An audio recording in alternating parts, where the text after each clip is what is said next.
Drama serial दावत की next आने वाली एपिसोड में आप लोग देखेंगे कि असद आता है मारिया के पास, उसे आकर कहता है कि बस बहुत हो गया, मैं किसी भी सूरत में आपको बर्दाश्त नहीं कर पाऊंगा। मारिया पहुंच जाती है जहाँ पर बेबी के पास है और कहती है कि ये सब कुछ तुम्हारी वजह से हुआ है, तुम मेरा घर बर्बाद करना चाहती हो। आखिरकार मैंने तुम्हारा बिगाड़ा क्या? मैं तुम्हें अपनी बहनों जैसी समझती थी, अपनी आप ही समझती थी, लेकिन तुमने ये सब कुछ करके मेरे दिल में अपने लिए नफरत पैदा कर दी। मैं ऐसा सोच भी नहीं सकती थी कि तुम इतनी घटिया हो सकती हो। ये बातें जब जहाँ पर जब बेबी सुनती है तो समझाने की कोशिश करती है और कहती है कि होश के नाखन लो, दोबारा आपने मेरे ऊपर ऐसे झूठे इल्ज़ाम लगाए तो आपके लिए बहुत बुरा होगा। तो फ़ौरन जवाब देती मारिया, उससे कहती कि क्या कर लेंगी आपने जो कुछ करना था वो तो आपने कर दिया, आपने छोड़ा ही कुछ नहीं है, तो अब आप क्या करेंगी मुझे बताएं तो सही। तो मारिया जब ये बात करती तो आगे से बेबी जवाब देती है, उससे कहती कभी तक तो मैंने कुछ किए नहीं है और जिस वक्त मैं कुछ करूँगी ना तो फिर आप कहीं मुँह दिखाने के काबिल नहीं रहेंगी, आपके फर पर कुछ भी नहीं रहेगा। बेहतर से ही होगा कि बस चुपचाप अपने काम से काम रखें और मुझे अपना काम करने दें।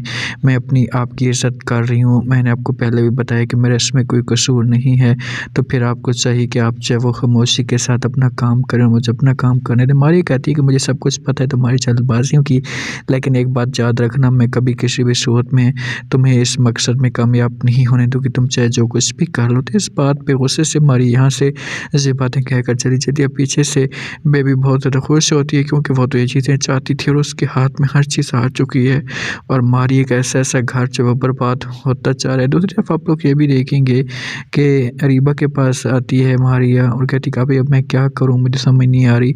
समझाने की कोशिश करती है जहाँ पर फ़ौरन अरीबा से कहती है कि कुछ भी नहीं होगा, मैं भी खुद बात करूँगी असद के साथ, लेकिन इनकार करती है। उसे कहती कि नहीं, आपको बात करने की कोई भी ज़रूरत नहीं और आप बात नहीं करेंगी, जो कुछ भी होना है होने दो, मेरी किस्मत में जो होगा वो मुझे मिलेगा।